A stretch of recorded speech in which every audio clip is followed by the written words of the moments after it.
सकरान press club जे वफ़द senior सहाफ़ी काज़ी जावेद सनाई जी अॻवानी में थैलेसीमिया केयर सेंटर नवाबशाह जो दौरो कयो, जिते हुननि थैलेसीमिया पेशेंट्स वेलफेयर सोसाइटी जे सेक्रेटरी डॉक्टर मोहम्मद सादिक सियाल सां मुलाक़ात पिणु कई। जंहिं वफ़द खे ॿुधायो त अल्हम्दुलिल्लाह थैलेसीमिया सेंटर गुज़िरियल 17 सालनि खां ख़िदमत करे रहियो आहे।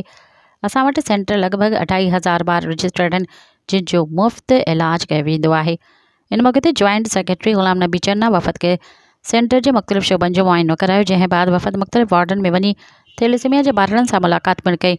इन मौक़े ते हुननि ॻाल्हाईंदे चयो त सेंटर जे इंतिज़ाम समेत ॿारनि जो इलाज ऐं ख़िदमत ॾिसी पक थी वई आहे त अञा इंसानियत ज़िंदा आहे। उन खां अॻु थैलेसीमिया जे IT इंचार्ज शाहिद ख़ान ऐं अकाउंटेंट ऑफिसर आतिफ़ सोलंकी महिमाननि जो आदरभाव कयो। वफ़द में बशीर लाशारी, मंसूर लगारी ऐं ग़ुलाम नबी मल्हा शामिल हुआ। मज़ीद ख़बरनि ऐं तफ़सीलात लाइ विज़िट कयो असांजी वेबसाइट www.awamiNewsHD.com ऐं ॾिसंदा रहो अवामी न्यूज़ HD।